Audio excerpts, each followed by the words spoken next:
ഇതും തൊട്ടടാ. ഇതാ മറിയാമ്മ ചേർത്തിക്ക് എന്റെ ഒരു സന്തോഷത്തിന് വേണ്ടി ഞാൻ വാങ്ങിച്ചോണ്ടുവന്നതാ. എനിക്കോ? ആ ലഡു, ജിലേബി, പഴം, അലുവ. അതെയോ? മേഘത്തിന് നല്ലതല്ലേ? എന്റെ ഈശോയെ. തിന്നാ വേഗം പൊക്കോളുന്നുള്ള. ആളുകൾ പറയുന്ന പോലെയൊന്നല്ല, നീ നല്ല സ്നേഹമുള്ളവന്. ഗൾഫിൽ നിന്ന് മക്കളുടെ കത്തും പണമൊക്കെ വരുന്നില്ലേ? 3 അവന്മാരും കൂടി ഗൾഫിൽ പോയിട്ട് കിടക്കുക. പെണ്ണ് നോക്കണമെന്നും പറഞ്ഞ് ആഴ്ചയിൽ ഓരോ കത്തയക്കുക. കെട്ടിച്ചാ പിന്നെ അവന്മാരെ ഭാര്യമാര് പറയുന്നത് കേട്ട് നടക്കും. വിഷമിച്ചാ മതി. അത് പിന്നെ എനിക്ക് അറിഞ്ഞൂടെ.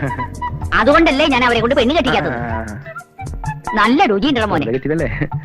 മറിയാമ്മ ചേട്ടത്തിയുടെ ആ ഒഴിഞ്ഞു കിടക്കുന്ന വീടില്ലേ, അത് നമുക്ക് 2 ആൾക്കും കൂടി വിറ്റാലോ? നല്ല വില ഞാൻ വാങ്ങിച്ചിട്ടോളാം. ആഹാ, അതാണ് നീ കൊള്ളപ്പം ലഡു ഉണ്ടായിട്ട് ഇറങ്ങിയേക്കുന്നതല്ലേ? അതാണ് ഞാൻ കുറച്ചു നേരമായിട്ട് ഓർത്തോണ്ടിരിക്കുന്നത്. ആ പുരുഷോത്തമൻ പിള്ള നിന്നെ കുറിച്ച് ഇപ്പൊ പറഞ്ഞിറങ്ങിയതേ ഉള്ളൂ. നീയാണ് എന്റെ വീടും പറമ്പ് വിൽക്കാണ്ടെന്ന് പറഞ്ഞു നടക്കുന്നതല്ലേ? അതൊക്കെ അവിടെ അതൊക്കെ അവിടെ എന്റെ അമ്മായിമേ